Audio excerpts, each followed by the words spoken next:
Hi everyone, কেমন আছেন সবাই? আশা করি খুব ভালোই আছেন।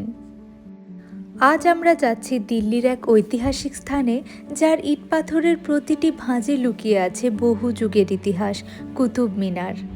Qutub Minar, the Minar which celebrates victory. Lunch করে বেরিয়ে পড়লাম কুতুব মিনারের দিকে। আর এই এরিয়াটার নাম আর্জানগড়। এই রাস্তার দুধারে শুধু আলো আর ঝাড়বাতির দোকান। ঘর সাজানোর বা বড় হোটেলে সাজানোর জন্য ঝাড়বাতি বা অন্য কোনো লাইট কিনতে চাইলে এখানে কম দাম থেকে শুরু করে অনেক দামি সব রকমের কালেকশন পেয়ে যাবেন। এই পুরো কুতুব মিনার এরিয়াটা দারুণ শান্ত ও সবুজ। তবে হ্যাঁ, নভেম্বর থেকে ফেব্রুয়ারি ট্যুরিস্ট সিজন, তাই বেশ ভিড় দেখা যাবে। যারা মেট্রো করে আসতে চান তাদের জন্য সবচেয়ে কাছের মেট্রো স্টেশন হলো কুতুব মিনার। মেট্রো থেকে নেমে আপনারা অটো বা বাসে করে খুব সহজেই কুতুব মিনার কমপ্লেক্সে চলে আসতে পারবেন। আর যদি পার্সোনাল কার নিয়ে আসেন তবে পার্নিয়াস পপ আপ স্টুডিওটা ক্রস করে ঠিক রাইট সাইডে গেলেই কুতুব মিনারের পার্কিং স্পট পেয়ে যাবেন। পার্কিং সেরে পার্কিংয়ের রিসিট কালেক্ট করে আমরা চলে যাব এবার টিকিট কাউন্টারে। টিকিটের দামটা একটু জেনে নিন। ভারতীয়দের জন্য 40 টাকা প্রতিজন আর বিদেশিদের জন্য 600 টাকা করে। দেখুন কি ভিড় এখানটায়। কুতুব মিনার বিশ্বের সবচেয়ে উঁচু ব্রিক মিনারেট, মানে ইটের মিনার। এই মিনারের হিস্ট্রি কম বেশি সকলেই জানে। হিস্ট্রির বই উল্টে আমরা পড়েছি কুতুবউদ্দিন আইবকের কথা।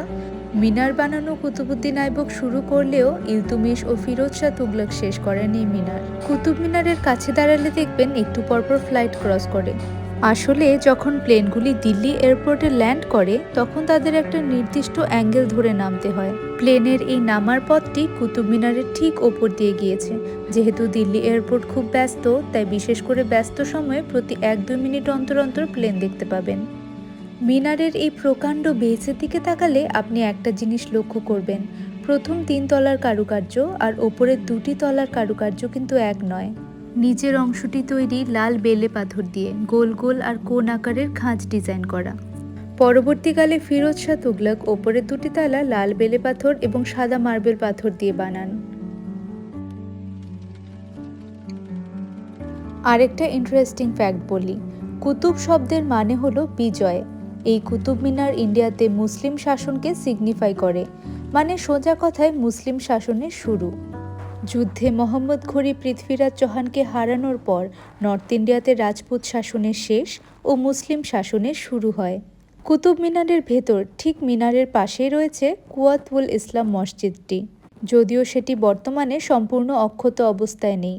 শোনা যায় কুতুবউদ্দিন আইবক 27টি জৈন ও হিন্দু মন্দির ভেঙে তার জিনিসপত্র দিয়ে তৈরি করেছিল এই মসজিদ। আরও শোনা যায় এই মন্দিরের স্তম্ভগুলো ব্যবহার করেই মসজিদের স্ট্রাকচার তৈরি করান তিনি, আর পুরনো কারুকার্যের ওপরেই নতুন ইসলামী নকশা খোদাই করিয়ে দেন। কাছের থেকে দেখলে মসজিদের পিলার্সগুলোতে মন্দিরের সেই কারুকার্য এখনও চোখে পড়ে।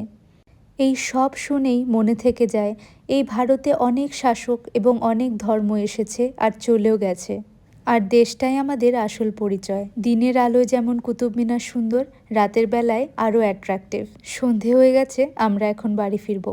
দেখা হচ্ছে নেক্সট ব্লগে। টাটা।